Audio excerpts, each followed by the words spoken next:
Gary, kind of fix your. Oh, yeah. All right. Welcome to another broadcast of the Competitive Edge. And today we're going to be having a very dynamic conversation because, of course, we have dynamic personalities in the studio. Today we're going to be looking at the face of branding and marketing. And branding and marketing is that subject that you really want to spend time, talent, and resources to understand. Because if you're in business, and you don't understand the ecosystem of branding and marketing, by default, the business is going to fail. I don't care what you do. By default, the business is going to fail. So today we're going to work with you to really help you to understand what a face of branding and marketing looks like. And trusting that from this point, you will be able to take informed action, the kind of action to really help to set your business up for success. So with me in the studio, I have Peter Scott, and Peter Scott is the person that's going to talk to you about master planning. And of course, building a strong brand is definitely falls into that category of corporate master planning. You want to think these things and think them through. He wears many hats, and he'll talk briefly about himself just now. And along with that, we have another giant in the studio. We have Andrew Mancherel. And Andrew Mancherel, he's a giant when it comes to digital marketing. Um, he's not on screen today, not because he's scared to be seen. All right. He's a giant in his own right. But he's going to be doing the audio cast today. Andrew is very grounded in the social and digital media management, and I must say it's a tremendous pleasure to have him here today to share his knowledge in terms of the critical role that branding and marketing plays in the elevating businesses to success. So what I will do now is ask Peter to do a short introduction, and Andrew, we'll take a break and then we'll start that deep dive into the face of branding and marketing. So, again, if you're in business or you know anyone in business, do give them a call and tell them that the competitive edge is on. All right. And I'm saying to you, today's going to be fun. It's going to be exciting. You're going to have a lot of information that can transform the way you do business. So I'm telling you, tune in, saddle in, call a friend, tell a friend. All right. And also remember to like and subscribe so you will be the first to get these programs that we're bringing to you on a daily basis. Peter, all to you. Beautiful. Welcome to our audience, our listening audience, wherever you are across the globe. We're so appreciative of your time. You have given us your time. You have given us a piece of your life, which our determination is to add value to that which you have invested with us, so that you'll have a ROI. All right. So my name is Peter Richard Guscott Senior, and I represent a brand, yes, Legacy Chronicles, human growth program, and our objective is to empower individuals to take their personal branding and, yes, there to create a master plan through the community.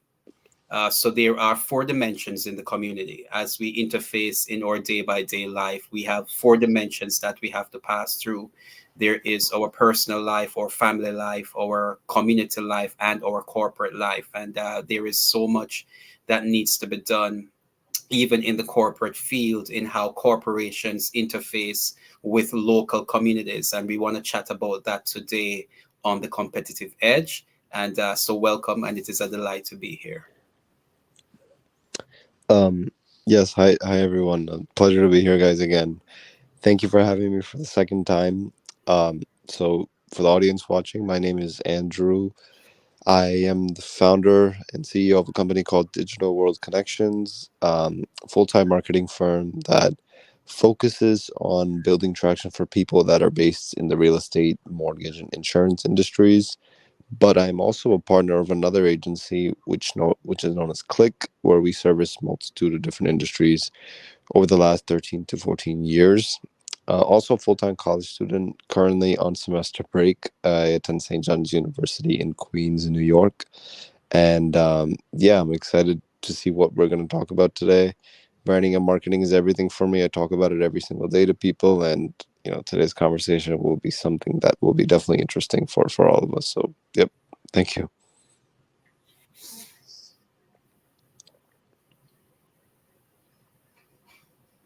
You're muted, Gary. Yeah, thanks. Yeah, just before we go to a short commercial break, I want to leave you, the viewing audience, with some food for thoughts. Branding and marketing is an essential, a vital part of doing business. And if you're starting business and you're not focusing on the importance of branding and marketing, by default, you're shooting yourself multiple times in the leg. And that by default is going to cause your business to significantly undermine its success. Now, branding and marketing is a capital intensive exercise. Why? Because branding and marketing is not just about having a strong logo. It's not just about how your customer care appeals to your consumer. It's not just about product innovation and product being aligned to the needs, wants, and expectation of the ideal client. Branding and marketing represents the entire ecosystem that represents that business. It goes into ambience and aesthetics. And a few years ago, I've written the book titled Manager's Toolkit. And we went so deep into this concept that I want to urge you to get that book. And the way to get that book is to go to the bestsellerportal.org and go to ebooks, and you will see all of those books are there for you to get. So you would get a deeper idea in terms of what we are saying. But however, we will expand on that type of conversation while branded and marketing is capital intensive, and we see it is out of the reach of many rising stars in business. All is not lost. We genuinely believe that with critical stakeholders' involvement in this process, it can definitely provide a springboard for rising stars in business to set up themselves properly, where they have appealing ambience and aesthetics that is reaching their ideal client and creating that desired impact that they want. We will also talk about the importance of data in optimizing branding and marketing experience. So, with that being said, food for thoughts, we'll now take a short break. And when we come back, we'll do a deep dive into the face of branding and marketing. We will be right back. The High Net Worth Investor's Guide, where art meets science. Explore tools, processes, and systems that empower you to accelerate your journey to a seven-figure business. Access smart funding solutions for 6 and 7-figure enterprises. Harness capital for multiple income streams. Master the art and science of debt mitigation to build wealth faster. Experience comprehensive business support to propel your success at a budget that suits you. The High Net Worth Investor's Guide is tools, processes with 10x branding and marketing LLC.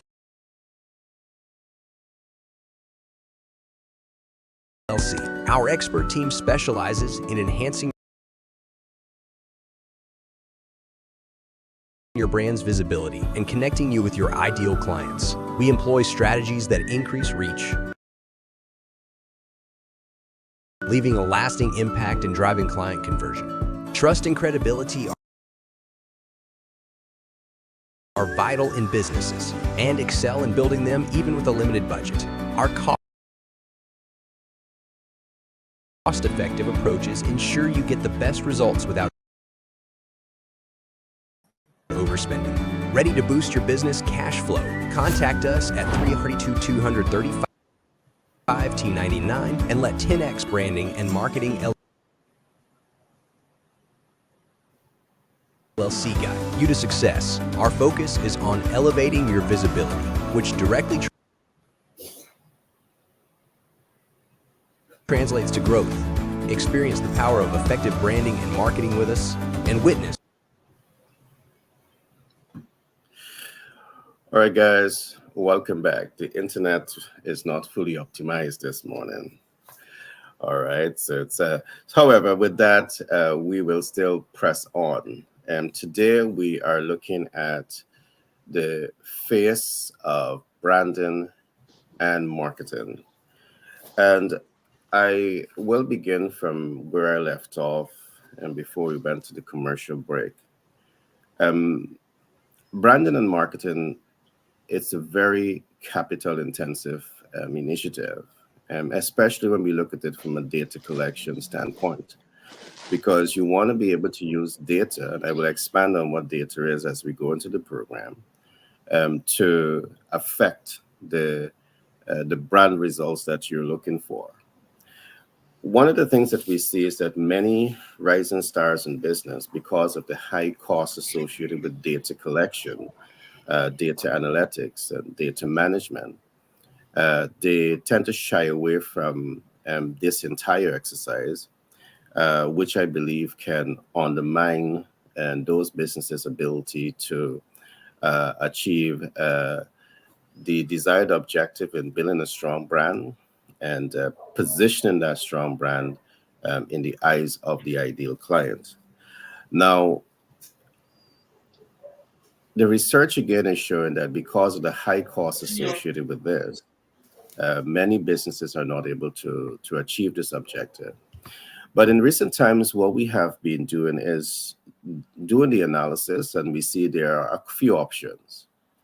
As private equity investors, the question comes up, is it possible to build out office units that has ambient and aesthetic? So once that business startup would have built a strong MVO, it's a strategically aligned to the MVTM. They now need a strong office units that they can, display their products and services. So they have this uniformity in how they're building out the brand to appeal to the ideal client. We see that the building out of,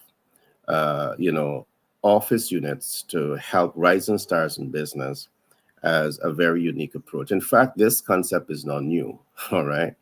We have, as you walk the streets of Manhattan, around New York, you see many, businesses are coming down. Many businesses are being rebuilt.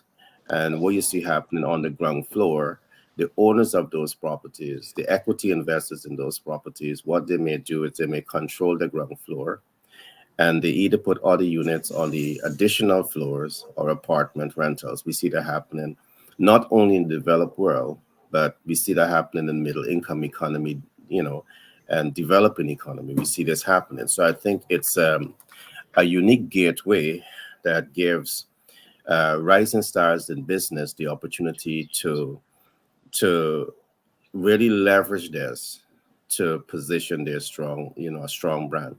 But even with this, it could still be capital intensive for the majority of those businesses, because only a few businesses, again, will be able to capitalize on this. But what are your thoughts on this? How important is branding and marketing and attaining that uniformity is to a business success? I want to start with Andrew. What is your thoughts on this, Andrew? Well, I mean, what I tell people that marketing and branding, they always go with each other. It is Yeah. the most important thing in a business. I mean, once you have a system in place where maybe your business is selling products, or maybe it's doing transactions, or maybe it's B2B or DTC, whatever the case is, where are your leads, where are your pipeline going to come from, right? And it does not always mean digital either. I will also argue in that sense, saying that it doesn't always have to mean social media, it doesn't always have to mean ads, but the concept is still the same though, which is marketing. If people refer each other, what do we call that? That's called network marketing.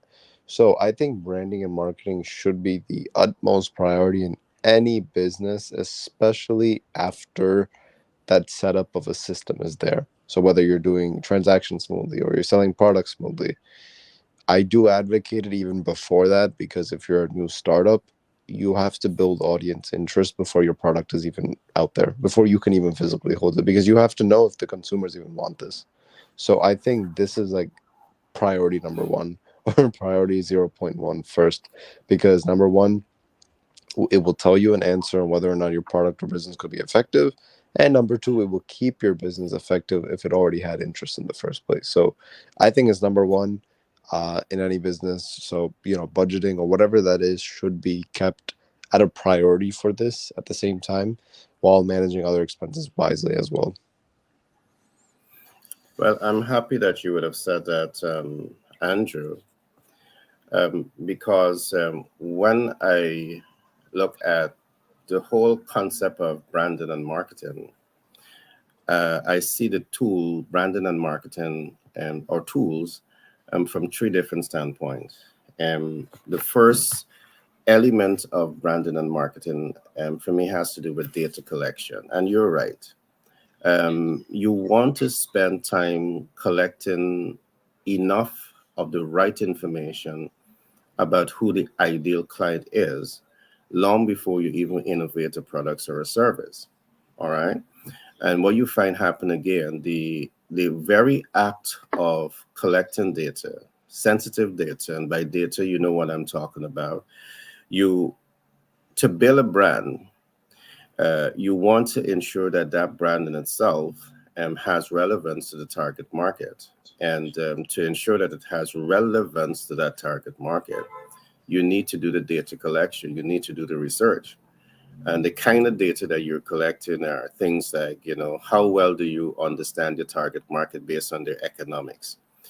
How well do you understand the market based on, their motivation to invest in, certain types of things? How well do you understand the target market based on where they're actually located?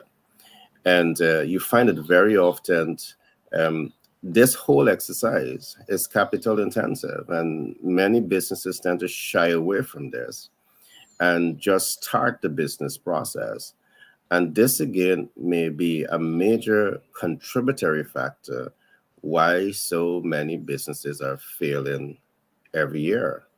You fail, you blame everyone else, but you don't blame yourself. You need information. Those businesses that are being successful, they invest time, talent, and resources, major amount of capital resources to collect critical information to ensure that they're making informed and highly educated business decision long before the process start. And Andrew, you would know this, many businesses, even before they get started, they're on the ground doing that research. That research may be 6 months, a year, 2 year, or even 5 years Yes. before that process gets started. They do that groundwork, research. So success in business is not necessarily instant gratification. Uh, but once you do the groundwork, you have the kind of information that will help to accelerate the success rate of that business. So the first element of branding is the data collection in our perspective, is the data collection. But we will also look at this from additional perspective. Just before I go on any further, I want to give Peter a chance to chime in terms of part of your master plan. I know you would want to look at. It should be about how are you incorporating data in building out your master plan, and in this case, it's corporate master plan. Peter, your thoughts?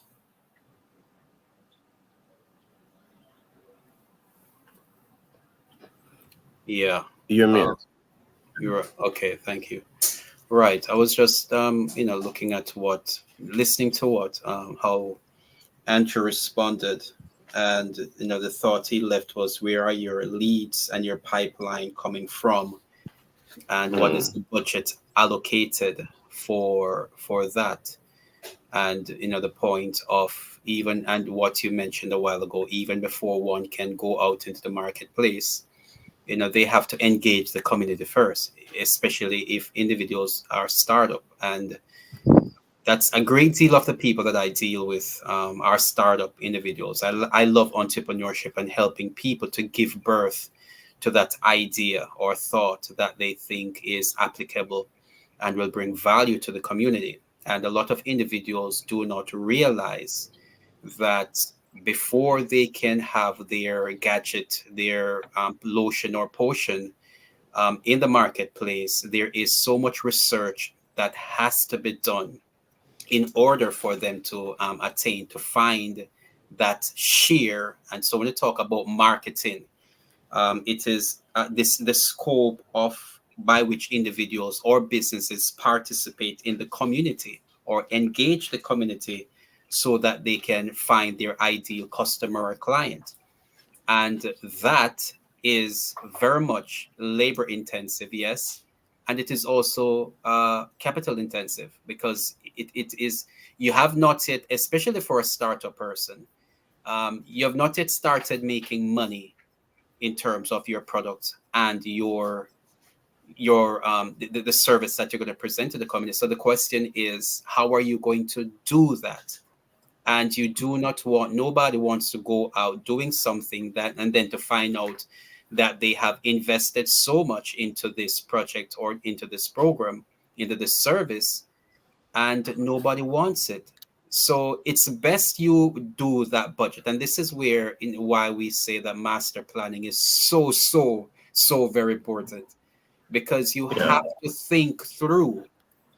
You got to take the time out to do that due diligence of creating, to think on paper, to see the vision of what you want to accomplish. How do you want to participate in the community? How do you want to be remembered in the community? How do you want to people you want to engage the experience? Because it's not just a product or a service, but branding and marketing is about the experience that people have, because anybody can have. There are so many shoes, Nike, Reebok, so many, Apple, Samsung. So gadgets, service functions, whatever it is that we have in the marketplace, there are so many variation.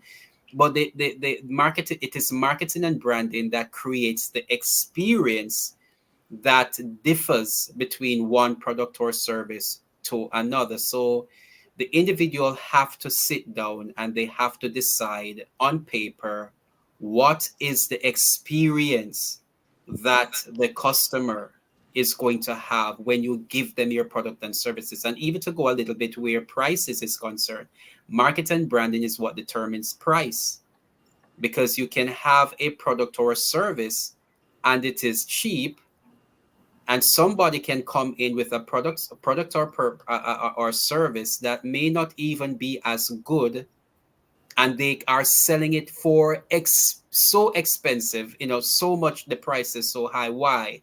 Because they were able to communicate the value of what you are receiving. So, and all of this goes right back to sitting down and creating that plan on paper of how the community will be engaged and the impact the community will have when they engage in your product or your service. So, All right.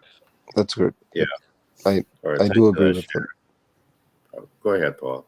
No, I absolutely agree with what Peter said about the price factor. The way you market determines your price. It's absolutely right. I mean, this is where you tap into things like color psychology.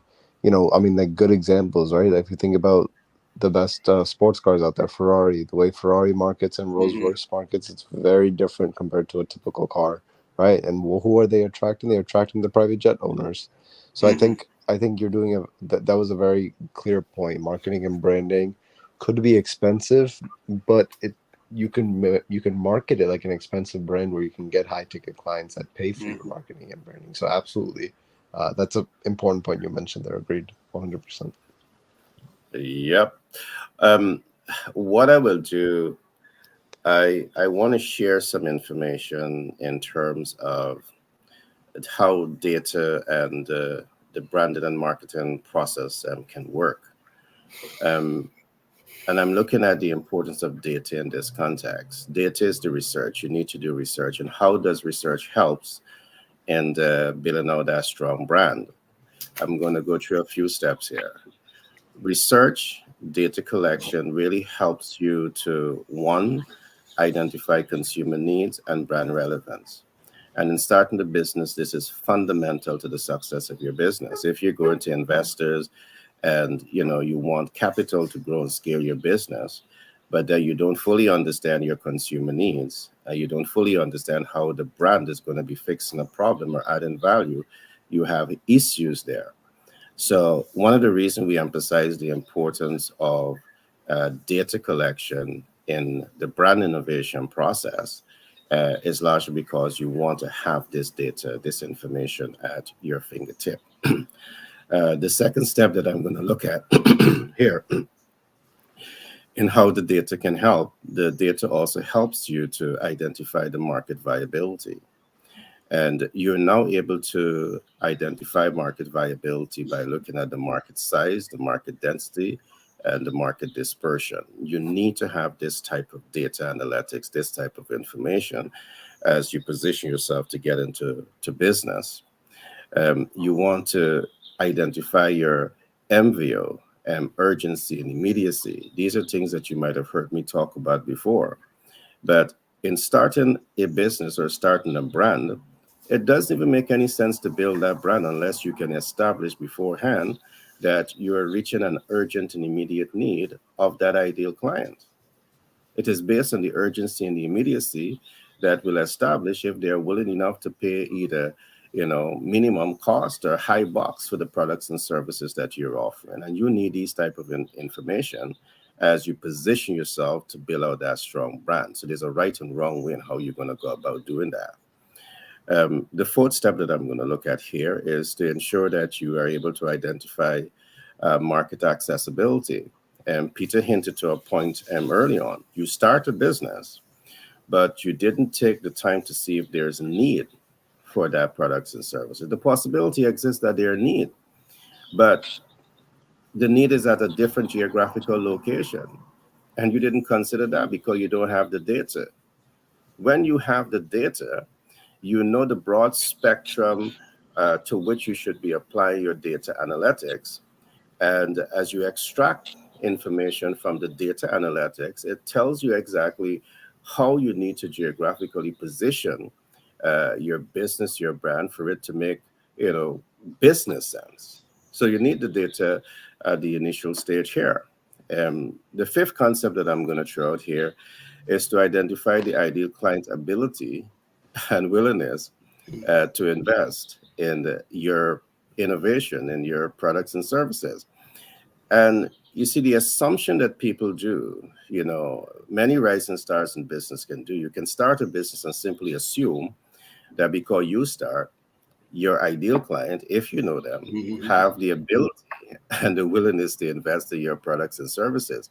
You don't know that. And one of the things I continue to emphasize is that you need to take the guesswork out of business. Take it out completely. Guessing ain't got nothing to do with business. Take the speculation out. That's why you would hear Andrew talk about tools. The tools that you have to do business is market research. It's the data collection, the data analytics, the data application, the data mitigation. You want to ensure that you're at a position of strength to be able to use these tools to achieve the branding objectives and the business optimization objectives. And these are just some of the things that is necessary for you to consider long before you start building that brand. And that is why you would hear, we are saying that many businesses, before they become visible to you, known to you, they're on the ground.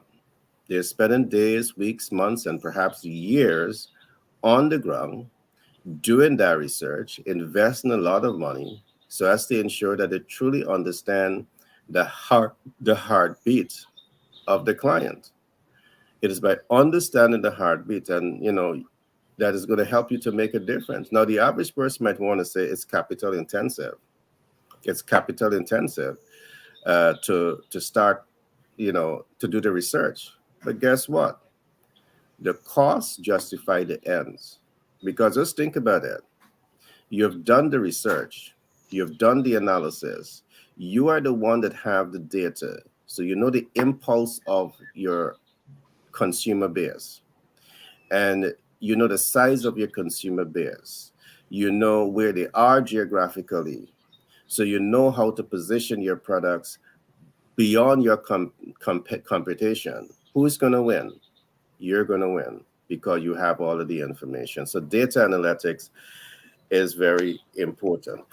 But Yes. Peter, Andrew, I'm gonna allow you to chime in here a little bit, but just after Sure. I want to shift the focus now from uh, product, how data can influence product innovation, and I wanted us to look a little bit at the commercial production and data, because the same principle applies to how you produce ads, Mm-hmm. whether for mass media or social media, to reach your ideal client. I want us to just shift some of our attention to the commercial production process and how data helps in that branding, because even that is part of your branding. But you can go right ahead to contribute to what I said last, Paul.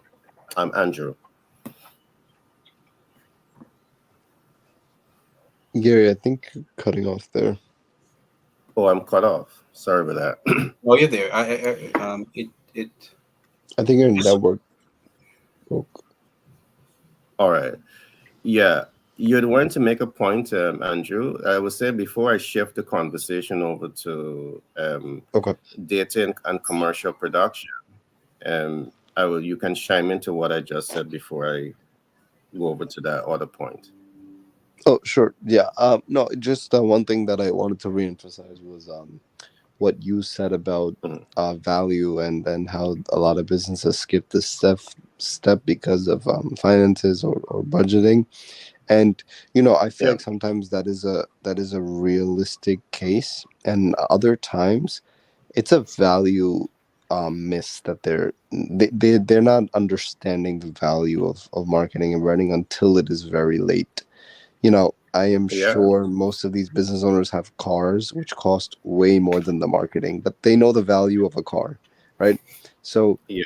this value of marketing and branding isn't solidified yet. So that's why it's important to have conversations like this every single week, and how you guys are doing this, bringing this out to a lot of people, because once that value add is there, people will understand, and businesses can actually start succeeding a lot more, right? So I think that was a good point. I just wanted to reemphasize that, like, sometimes, yes, realistically it could be a budget problem, and other times it could also just be that you're not understanding the entire value of it, right? Which means that needs to be more education done, or you need to have a visual experience of your business failing because you have not taken these steps. So yeah. Andrew, that's powerful. Mhm. That statement alone is powerful, and I love how you bring the analogy. They if they purchase the car, they know the value of the car, but to Thank you. invest in advertising, the measurability of that, perhaps if they're not listening to an expert, the measurability of that investment is not fully clear to them.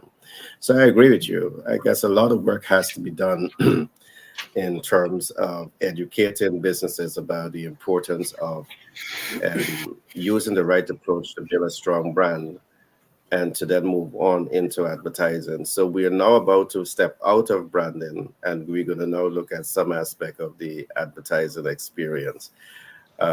So thanks for that share, Andrew. Any last thought before we move on, Peter?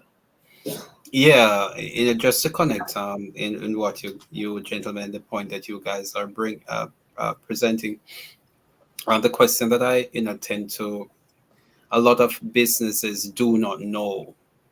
They look at their product or their service, but they have not really established what business they are in. So they think that they're in the business of distributing their product or their service, but they have not asked the question of the why the product or the service is important. So, for instance, if I'm selling hammer, Nobody will buy an hammer unless they want to drive a nail.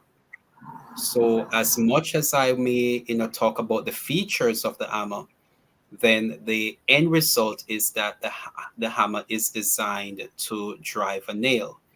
So the point I'm trying to make is the product or the service that your any individual is bringing to the into the marketplace. You have to know what is the end result. What is this product or service going to do for the market?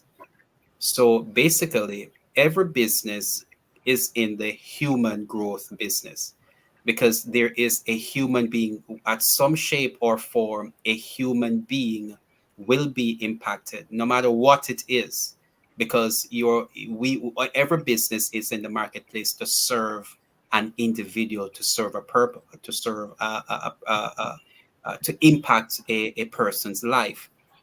And this is where we sometimes, the higher up or the more financially successful businesses become, sometimes they lose the human element, and the end person, the individual, the is becomes alienated sometimes. And as you're going into even this commercial design and ads, sometimes what we find is that the ads or the commercial, it's all about the product without understanding. And this is where businesses will win or fail in their advertisement and their creating their commercials, because it loses now the human touch.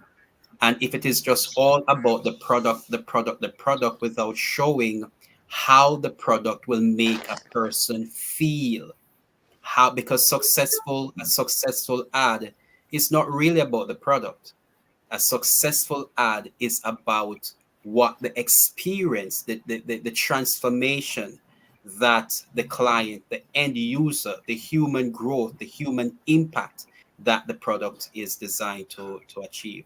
And I think when they begin to think that way, the ads will serve a greater, they will know how to communicate to their ad managers, or whoever their design persons are, their copywriters. It has to be written for the person to know that when I have this in my hand, this is a transformation that I will experience. All right.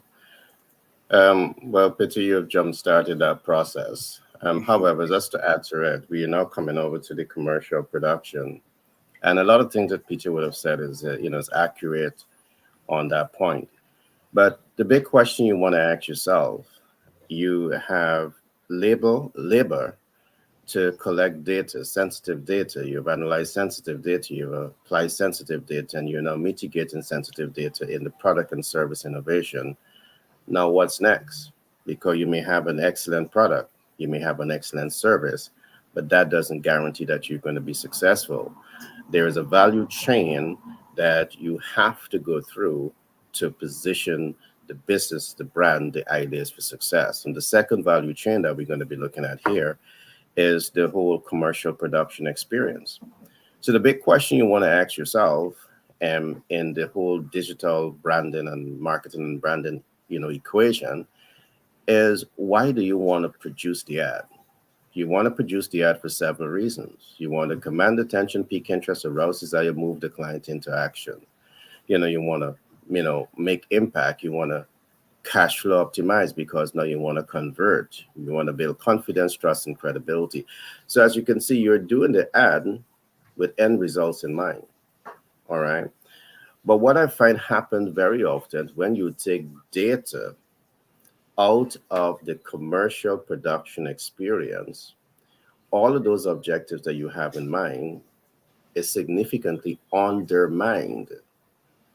As Peter would have said, the ad in itself is not being produced for the person who is paying for it. All right, put it in that sense. You might be paying for it, and you might think that you have design control over it. If your design control over the commercial production is not relevant in appeal to the ideal client, you're shooting yourself in the legs. And again, This is why you're going to hear Andrew, myself, our team, we're going to emphasize the importance of data. So the advertising copywriter, before they produce the ad, it's not just about going to that studio. It's not just about sitting down and conceptualizing thoughts and putting that thoughts into paper, and then you do the voiceover, and then you do, the graphic designs, and then you do the videography. It's much more than that that goes into this. And I'm saying all of this because sometimes I do believe that the average person, rising star in business, believe that the commercial production process to support in the branding of that organization is a walk in the park. It's a walk in the park if you're going to select the wrong persons to get it done for you. But if you're going to select the professionals, like we are saying to you, to support you in the commercial production process, that entire process can be viewed, looked at from art and science. Art and science. And art, again, if you follow me, has everything with how you apply the right tools, processes, and systems. And the science has everything to do with the predictable outcome. So the big question is, if you want visibility, reach, and impact, you want client conversion, you want confidence, trust, and credibility, what guarantee do you have that deploying the art in advertising is going to give you the scientific outcome of achieving all of these things: visibility, reach, and impact? So there's a cost here also. And again, we find that many rising stars in business, they run away from this. All right. And I believe it is a necessary means of business that once you're in business, if you overlook this and you go about this in the wrong way, you're going to shoot yourself 10 times in the leg, and you're going to undermine your business potential to grow and expand, because you may have a good brand. All right. And that's why we talk about marketing here. You have a good brand, but then there's no marketing. And if there's no marketing, there's no visibility, there's no reach, there's not enough impact, there's not enough client conversion, there's not enough cash flow optimization. And without these five things, the business will fall over a period of time. It will fold. You need to be able to make that brand visible. And it's not just making the brand visible. There's all the things that we're talking about here that needs to be looked at. What are your thoughts on this, Andrew? Yep. I mean, the idea is correct. I do like how you mentioned that, you're not the one that decides if the design is right. It's your audience that actually tells you You're that, right? Because you're spending, just the yeah. owner. I do agree with that a lot. And then I also think, you see like the general idea of paid ads and paid strategy is something that we call inorganic marketing. And I think that's a very important addition for businesses, especially because of two factors. Number one, your desire to make more money in a business, you got to reach more people. And number two, competition. So I think you made a good point there when talking about the idea of commercial and paid strategies.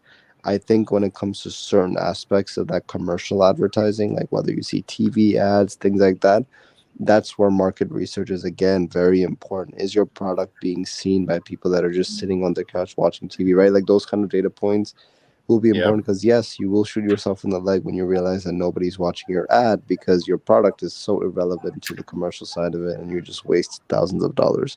100% agree with that. I think that's where the research is also important on data, but also on consumer data. Are they actually watching these kind of things on the commercial side of it?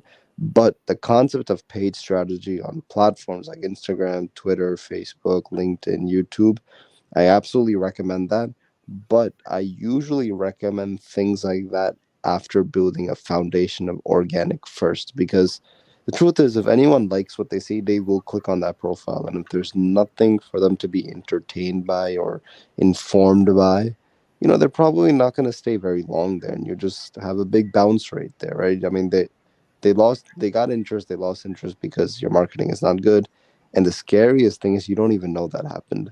right? So Mm-hmm. Mm-hmm. it's like that. That's the most scary. It's like as we're talking, it could happen to all of us. I mean, is the marketing perfect? There's always a learning curve to it, right? So Yeah. in order to avoid these kind of unexpected fears, you have to spend a tremendous amount of time setting this up. And this is just as important as sales, right? I mean, I'm sure we'll cover sales one other day with automation, but I think this is something that you're very good of. It's a very good point on. And I think at that point, once you do the paid strategy, I tell people like you have to maintain, just doing it for 6 months and then leaving it is not, it's not marketing entirely. You're just doing it and you give up after. People will lose interest. People need to be reminded of things. And that paid strategy and that commercial strategy could be a great way to hyper grow that, because these platforms are guaranteeing you they'll reach 10 times more people if you pay them X amount of dollars. So I do agree with those points. I'm in line with those. Yeah. Thanks for that share, Andrew. Um, Peter, I'm going to change it over to a point that Andrew would have made, because as we look at the branding and marketing spectrum, and I want us to look at this from three standpoint, is how do we use data in throughout this ecosystem? The first element is the research and innovation. The second approach is the commercial production, because you need visibility. But something that I've recognized, Andrew and Peter, is that you may have a very strong brand because you did the market research. You collected the sensitive data, you analyzed the sensitive data, you provided the sensitive data into innovation, and you are able now to mitigate that process. You have all of that down to a T, and you also use that data to produce the commercials. Whether you're producing commercial for radio, television, newspaper, social media, mass media, or the metaverse, or independent communication channel, you use the data to produce here. So you have these two things together. They're working, and for you, and you're happy about this. You should be happy about this because you approach it the right way. But guess what? I recognize that you can still fail. And you made a point just now, Andrew. I don't know if you recognize it. You made a very, very strong point. You can fail if you are not using data in what I call media management. All right. Very often, what happens again, and this is very, very, very important, because it is not just about placing the ad on the mass media, meaning radio, television, newspaper. It's not just about placing the ad on social media, whether it's be, Facebook, Instagram, Clubhouse, Fireside, whatever that is. It's not just about placing the ads here. One of the things that we want to ask ourselves throughout this entire placement process is the effectiveness and the effective use of those communication channels. And the reason for this is that from the research that we have done a few years, and we continue to do updates on these research, is that you find that the traditional mass media that we all have become so accustomed to, they are quickly drifting away from what we call data collection and data analytics, meaning that they may be able to say, okay, this amount of papers is being sold every day. All right. And papers may be able to collect some amount of data. But let's look at television. Is television able to tell you, what is the viewership like? Mm-hmm. They may be able to tell you the reach. All right. But the reach doesn't tell you a whole lot of things that you need to know about your ideal client. Like, who are you reaching? Are you reaching people based on these demographic data? Are you reaching people based on these psychographic data? Are you reaching people based on geography? All right. And all of that is important data for you to have as you make, as an expert representing a client and placing their ads into the media. You want to know this. At social media, it's a different equation, because social media is driven 101% by data. All right, they have data. I can go to any social media, or most of them, and I can say I want the ad to be run in this geographical location. I want it to appeal to this target audience, and I have that data to be able to make a clinical decision in placement. And Andrew, I know you're an expert in this field, so I would really love to have your take on some of this. Well, yeah, I mean, I think on the social media side of it, see, like we all have to acknowledge and appreciate that these are all various channels of opportunity. Mm, This is where research is more important. Like, just we do as research for like consumer, like, the interest of a certain product or service. You have to understand based on that product or service, where is the audience sitting? Some cases it could just be one platform, while other cases it could be multiple platforms, right? Multiple avenues. Maybe it's Google, maybe it's Reddit, maybe it's Instagram, maybe it's Facebook, right? So with that being said, I think there's two parts to that initial research that people have to do. But I also do believe in the concept that being everywhere in every space is far more important and far more winning than in some cases being in those specific platforms. Because, I mean, if people can find you everywhere, and even though your main audience might not necessarily be in that exact platform, you're just simply creating an opportunity where you might get referred without you even realizing, right? So it's like you have that scary fact of people like, of you losing opportunity when people are not seeing you enough. But if people are seeing you everywhere, you might just get your word passed on without you even knowing. And then those people are checking on those big platforms where your product or service is, right? Or where they can find that. So I think it's a unique take. I mean, in most cases, just like an inside information, like how, certain cases when we work, we advocate people that work with us to be on multiple platforms, right? Even though if data shows a little bit lower on that end, to really see what it could, what kind of results that we can get out of that. And then in some cases, we do cut out certain platforms or certain avenues because traction is only shown in platform A and platform B the most, right? So that research part consists of not only the product or service, but also where does your audience sit? And it's not just Google, it's not just Instagram. There's like maybe 15 other avenues you could even think of, right? So I think that must come into consideration because being on everything at once in the very beginning as a startup is way too overwhelming. But Mm-hmm. being on half or X amount of things that are probably a little bit higher than usual is a good idea for you to start because again, we have to test the waters first. Marketing experts, marketing like masters also say the same thing. We're testing waters. We don't know what the audience looks like. Right. Audience has likes. Audience likes can be dislikes at some point. Audience dislikes can be likes. I mean, think about, here's another good example, food.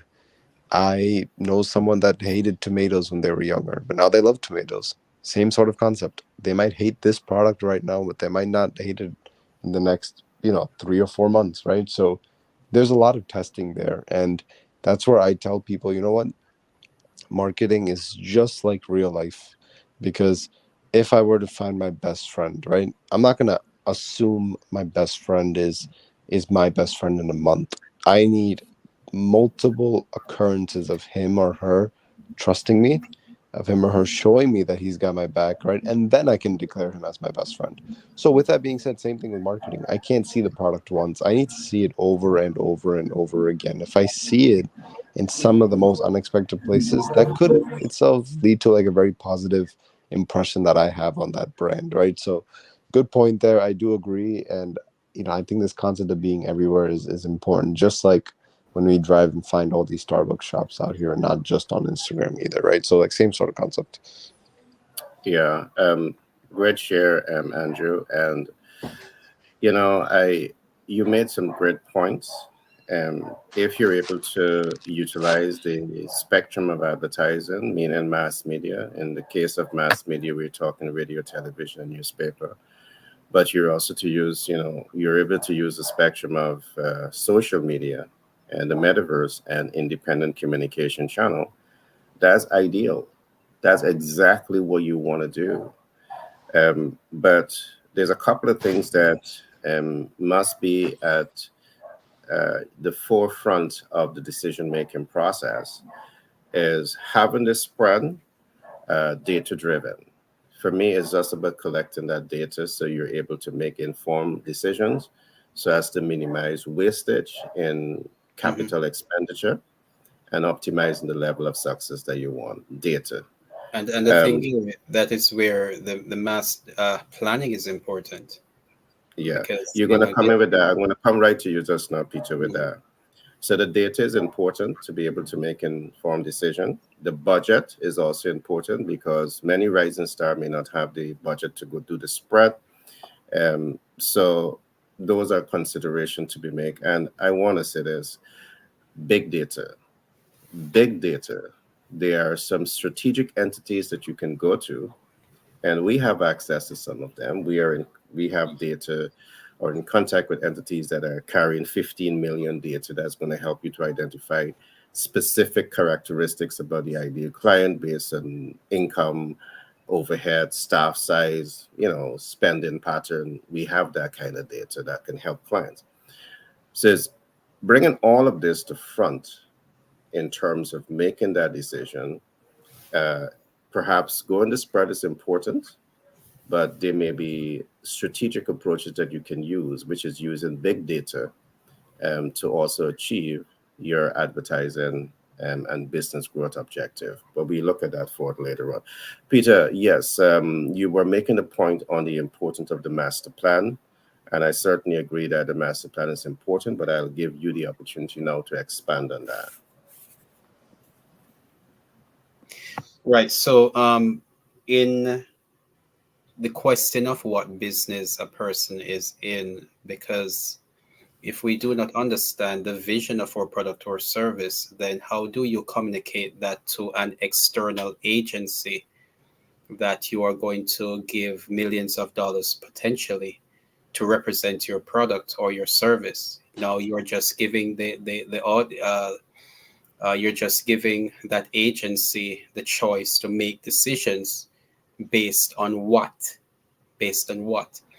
So it's very Mm-hmm. important for the business owner, the entrepreneur, to know his product, to know the the the the the people that he's serving, the business that he's in, because as I mentioned again, the product, there's an end result for the product, and in the individual taking the time in the initial stages, in the research and development, in the creating the vision and understanding why they are entering the marketplace and how they're going to impact the community in a meaningful way. When you have all that data, then as you're mentioning, Gary and Andrew, then now you can now pass on that information to the advertisement, to the copywriter, because now they're able to be more targeted based upon the information that you give them. So what I'm saying is taking the time out to do the due diligence and the initial stages and to know exactly the impact that you're designed to create, the experience that the product or service is going to bring to the marketplace, and the transformation that the clients, the end user will have. And you have when all of these are determined, and the bottom line is, no, you can inform the person. You will minimize the amount of money that is being invested, because the person who's going to create the ad or create the copyright, they are not the ones now doing the testing to go test to see what work. You know, this, to some degree they will have to do that, but the more information that they have based upon the business person knowing all the details of how they are impacting the marketplace. Now, the work of the advertiser, advertisement specialist, and the copywriter becomes more or less. It becomes less. The work that he has to do become more targeted, because now he knows he has that he can just apply it because the person has given him that information. You're right, Peter. Um, If the media themselves don't have the data, it makes it harder for the advertising copywriter and those who are responsible for the commercial placement. It makes the work harder because if you don't have a research team to collect data about the particular media outlet that you want to place ads in, and you're placing ads there based on a hunch, it means that there's a concept that we talk about defining advertising goal from measure advertising effectiveness. You are producing an ad because you want an end result, and you need to be able to measure that. So as you place it, you measure it. You don't want to necessarily, just throw the ad out and then you do a scientific experiment. If you can have data up in front that, hey, we have so many persons looking at Young and the Restless. Am I doing a survey through, mass media to see how many persons, women looking at Young and the Restless? So I know that this is the reach, all right, or this is the amount of men that are looking at cricket and basketball and football. You have a database there. So you know that once you run the ad on data on these particular platform, this is the visibility you're going to get, and this is likely the conversion you're going to get based on the fact that the ad is doing everything. The ad takes into consideration psychographic, it takes into consideration a whole range of things. So it's just not about the placement. To the point that we have made here today, it is not only important to leverage data in product innovation, it's necessary. It's not only important to leverage data in the commercial production, it's necessary. It's also necessary to leverage data in the placement of commercials in communication channels. Because if you drop the ball here and you can be spending millions of dollars annually in the budgetary allocation for advertising that is not delivering results. And again, what we are talking here, we're not talking off to the whims of our imagination. I'm interfacing with clients on a daily basis, and they're saying to me that, I'm running ads, but I'm not seeing the results. I'm running ads, I'm not seeing the ads. So there's so much for us to dig in here into to ensure that as you build that brand, you see, the mistake that we don't want you to make is to build a strong brand, because you may be failing not because you don't have a strong brand. You have a strong brand, and nobody can test your brand because a strong brand. But you're going to fail if the commercial production is not right. And you're going to fail if the placement of that ad to help you to get visibility, reach, and impact and client conversion, you're going to fail if all of these ducks don't line up in a row. Mm-hmm. All right? Don't line up in a row. Here, may I ask a question here? Because Andrew Go ahead. made a statement a while ago, which Yeah. I've heard, and I guess it depends on where the business is at, whether it is at the beginning, the mid, or the advanced stage of operation in the marketplace. Because there are some individuals that have some of the marketers, especially on social media, they will tell you to focus on one area, you know, focus on one area and drive that area, find your audience in that area, because especially if it is a sole well a So single proprietorship. entrepreneur.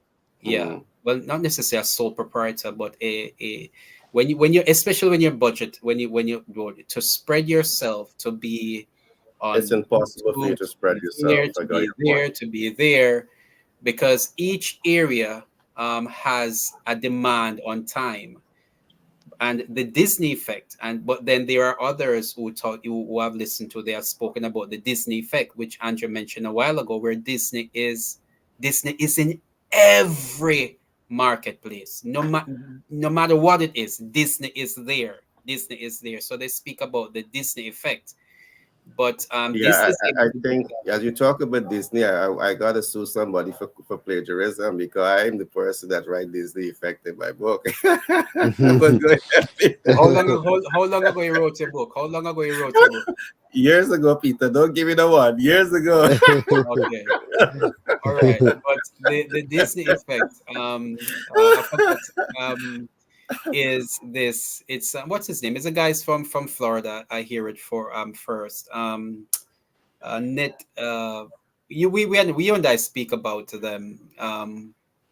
Anyhow, yeah. So they are the Yeah. ones who I heard the terminology from, Mm, and it is something that is we want to get there. We eventually want to get there, but for an individual, a mid or beginning at the big mid or beginning level, it's not practical. It's not practical for a person to do it. So how would you treat that, Andrew?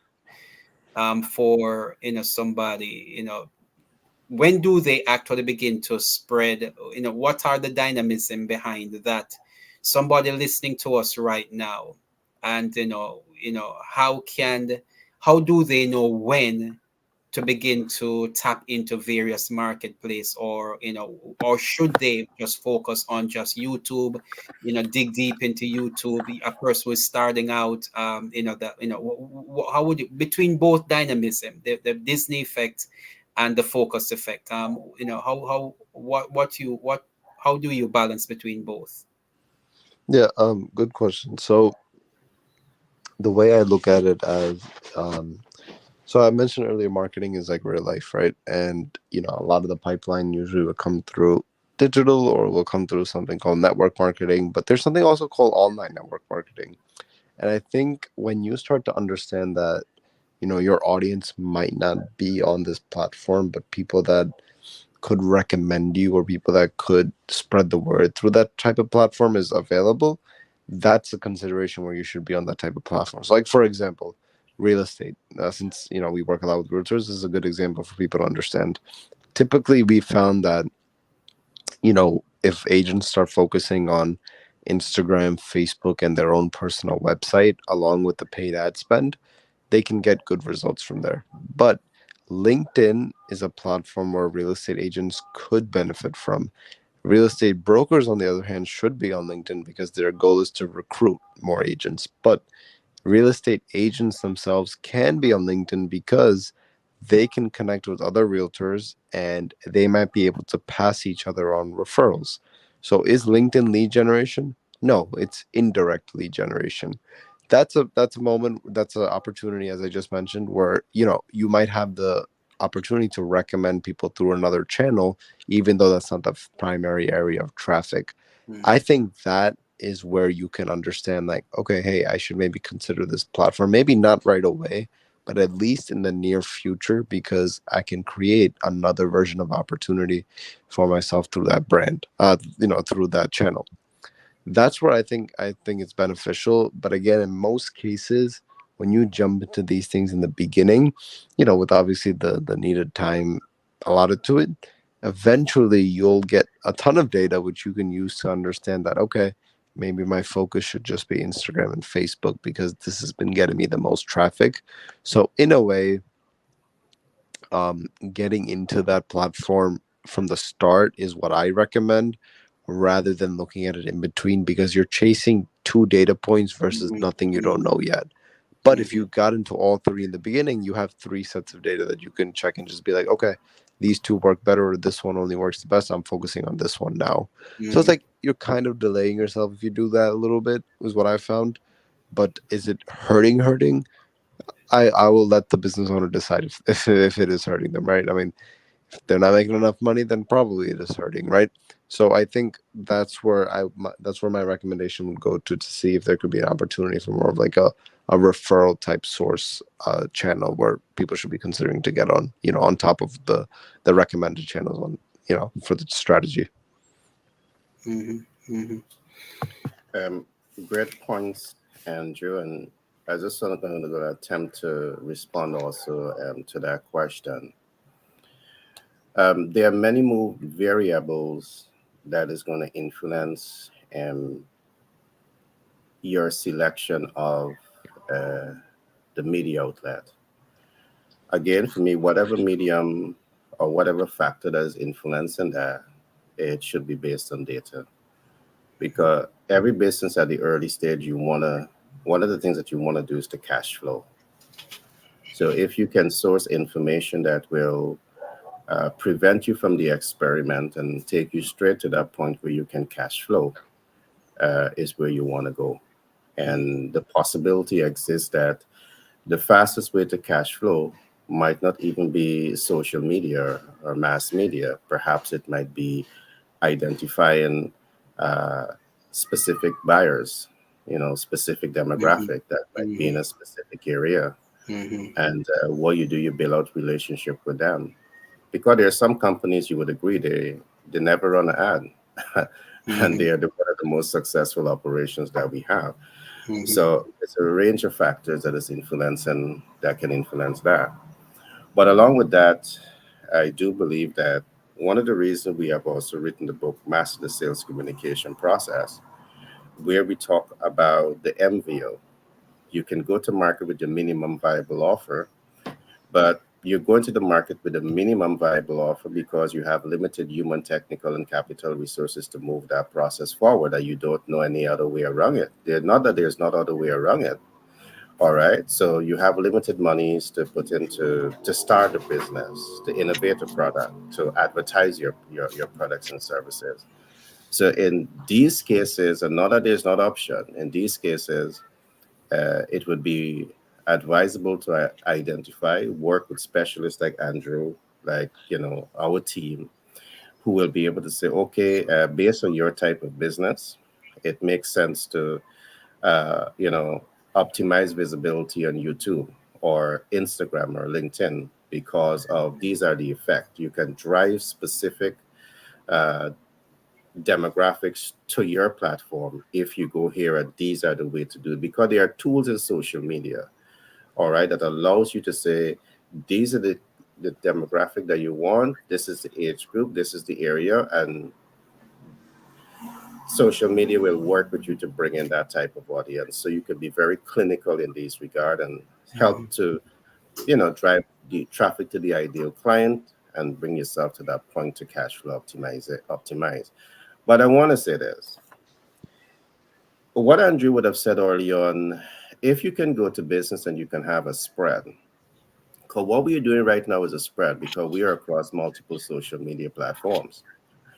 If you can have that spread, it's what you want. And there are many strategic approaches that you can use Mm-hmm. to get that spread. All right. You may not have the money, but things that we talk about all the time, Peter, what about if you bring in Andrew as your go-to person in terms of commercial production and placement of ad?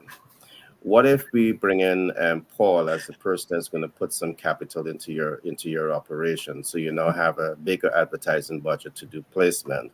What if you work with with me in terms of helping you to go to the ground and get the research? So on your organization chart, you have multiple boards of directors, multiple might be GMs who are there, who are may not benefit financially from day one, but over a period of time because you were successfully able to negotiate joint venture partners to come on board with you. So you're not you in this case you're divorcing yourself from the struggle of scaling up the business, and you are using your negotiation skills Mm-hmm. to bring in the right people to achieve the effect, the Disneyland effect, and the effect that Andrew just spoke about, where you have the spread, and because you have that spread based on data, also you're able to significantly increase visibility and the cash flow optimization of the business, which is the whole objective of being in business. So there are many ways, and my advice: get an expert. Yeah.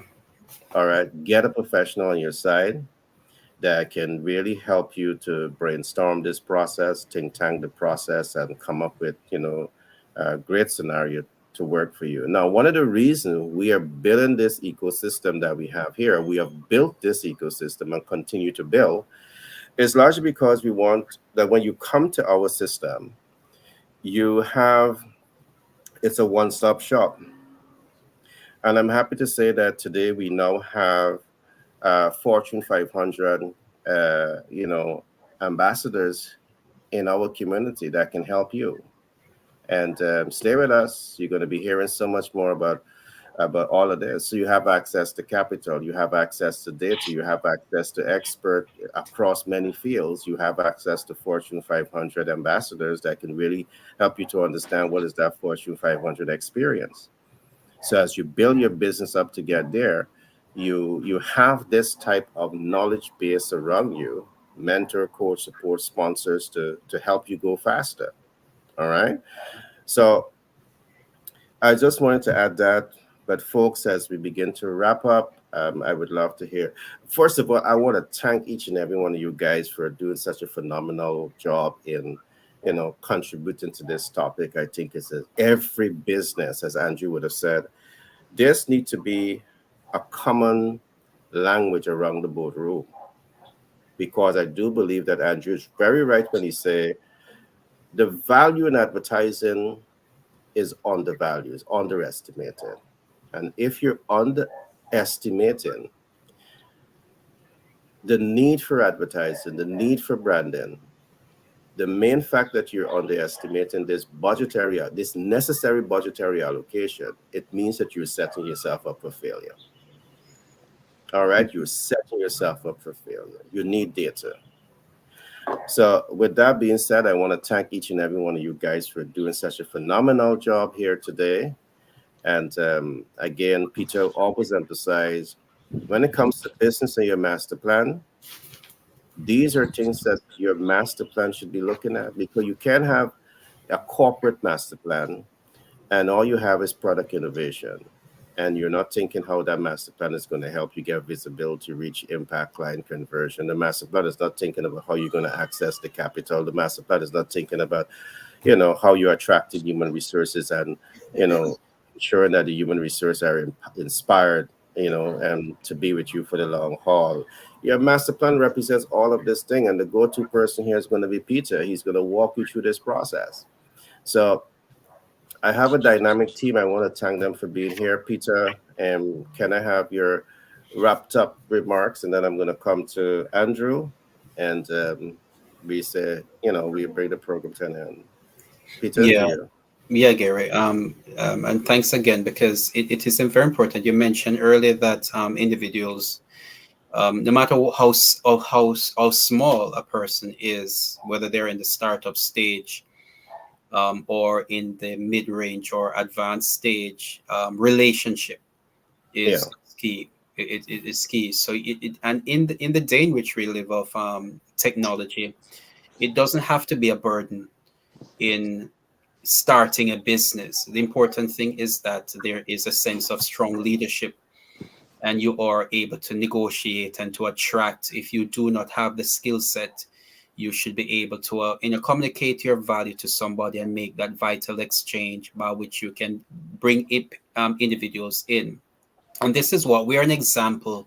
We're saying to our audience today that we are an example of this. But also, what I want to underline is for individuals to understand that they are in the human growth business. Every business is about human growth and development.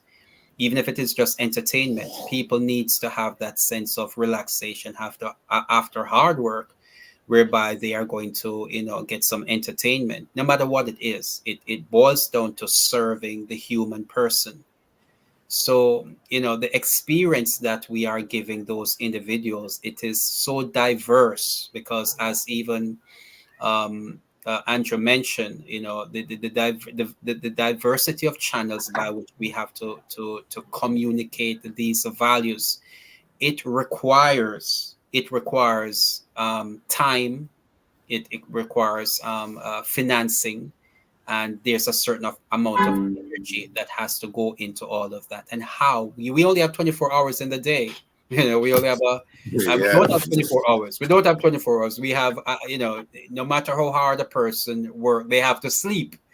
So, given that in mind, it's important for people to step back and to take a look at designing, working from a plan. The corporate individual, even that person who have now at the advanced level.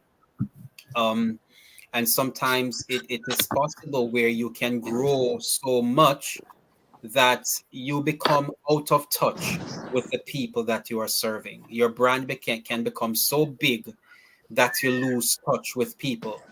But then we have to realize now, and I emphasize that you have to take care of the persons that represent you, the persons in the organization, the person who is the doorman if you're in real estate, the person who is the front desk operator. Invest in those individuals, develop their skill sets, because they are the one that is going to represent the brand on a day by day basis, across the marketplace. So that also take into consideration the, the planning now has to go into, okay, you are successful financially, but how are you impacting people? How does your people, because there are organizations that people get up in the morning and they don't want to be there. They're just going there because it pays, it's a paycheck. You don't want to have people working in your organization. If you're a large Bread corporation, and you don't butter. have people working in your organization that they It's are bread just and there. butter. Yeah, It's because they bread would be and the butter. first one to undermine your Yeah. vision and your goals and your aspirations. So it's the people business, and branding and marketing is how we engage people. And then no, you have to take into consideration your branding is has to be passed through the people, all those hundreds of people that are representing you, and how you treat those people and cause them to feel in representing you. So straight across the spectrum, whether you're just a startup or you're a large organization making multiple billions and millions of dollars, um, master planning, you can't get away from it. We have to take the time and go dig down deep in the details of how we actually represent across the community and uplift humanity, because that's what it is at the bottom line. How do we uplift humanity? PT made a number of strong points, but I was listening out for a word that you use frequently, intention. Brandon is an act of intention, Mm-hmm. and I was listening out for you and saying that. And as I focus on that, I'm also reflecting on some of the things that you said. How intentionally are we with quality customer care? Because we cannot take quality customer care out of the branding experience itself, because it's how you train your CS, your customer service representatives, the CSRs. It's how you train them to communicate your value. Is going to help in amplifying, public response to your brand. So, man, this is such an interesting topic. And I guess over a period of time, we can, instead of doing the broad spectrum of analysis of brand, we can take the individual, units and Mm-hmm. just build a Mm-hmm. whole story around Right. it. So at the end of the day, we look at customer care as part of your branding ecosystem, and how to become a master at quality customer care, and that's all we look at. We look at digital marketing or some other field. So the room for expanding the conversation is tremendous. Andrew, the man of the Yes. moment, the giant in the room. All to you. Yeah, I think you guys did a good job summing it up. I'm glad we had this conversation of setting intention right, and talking about the importance and priority you have to give branding and marketing. And I'm sure in future conversations we'll also be covering, how we can leverage some of the tools of 2024 and 2023 with artificial intelligence and automation, Mhm. and how can you make the opportunities that you get from marketing nurtured without your involvement much, so you can continue focusing on driving more opportunity. I mean, that's what we're doing at my firm here. That's getting opportunities, having it nurtured through systems, while always having the ability to wake up the next day and be like, yes, I have 8 hours to nurture more opportunity, to find more opportunities to be nurtured, right? So I think we've set the stone with pillar number one, branding and marketing importance, And I will be looking forward to the conversation for pillar number two, where you can leverage some of these tools that are such a low investment that you can use to save you time, but also to make you time to continue finding these opportunities, continue researching and making your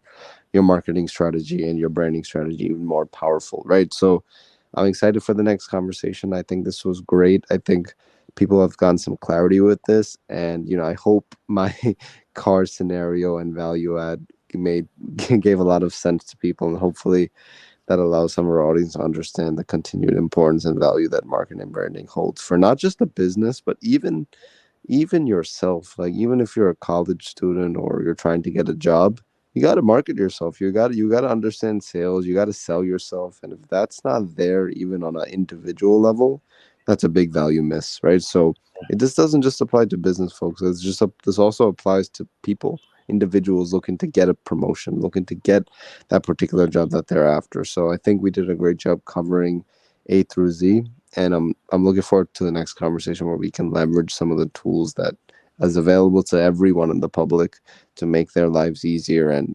continually better. Wow, that was great. I love that you brought in personal branding into the equation, and it's so important. The element of personal branding. I told you you're a giant. Yes, Andrew. Okay, a giant behind the curtain, right? Because we can't see him today, right? Yes, thank you. Thanks to my phone. Yes, thank you. You don't want to scare people with his intelligence, right? Yeah, I have to balance it out. Andrew, forgive us, right? We can be funny at times. Yes, please. Okay, audience, again, I want to thank you for being with us today. We did examine a pretty interesting topic, and although we talk so much on this subject matter, believe me, we are only scratching the surface. We're only scratching the surface. There's so much more for us to go into, but we'll certainly examine this some more next Thursday. So if you want to know more about branding and marketing, personal branding, corporate branding, and so much more, I encourage you to join us every Thursday as we do that deep dive into the face of branding and marketing. Remember to like, subscribe, and share so you will be the first to know when we are on air. We are on air from Monday to Friday with the competitive edge, and we start at 6 a.m. EST. And we're also back on air on Saturday from 2 p.m. EST, and we're on air on Saturday with what we call the High Net Worth Investors Guide. So here is where you begin on that program to understand what it takes to become a high net worth investor. And I encourage you, if you're in business, you need to get there because you might be underestimating the cost of doing business. We will help you to understand that and so much more. All right. Remember, this is a one-stop, support entity. Because if you need market research, we're going to help you with that. If you need market access, we're going to help you with that. If you need support in advertising and branding, we're going to help you with that. If you need access to capital, we're going to help you with that. Whether it be debt, equity, credit, creative financing, or hard money lending. If you're in the US, we're going to help you with all the financial instruments. If you're in other parts of the world, we're going to help you with specific financial tools. All you need to do is to DM us. All right, DM us right now, and we're going to be willing to, work with you and show you what is possible. So again, we're not here for the talks. We're here because we are in the field of business. We understand the impulse of business. We want to share our knowledge with you to help you to be able to better navigate some of the rough terrains of doing business and come out like a champion at the end of the day. So reach out to us in the event that you need more information. I want to thank Peter for being here today. I want to thank Andrew. I want to thank our audience across the world for being here today. Do enjoy a wonderful rest of the day.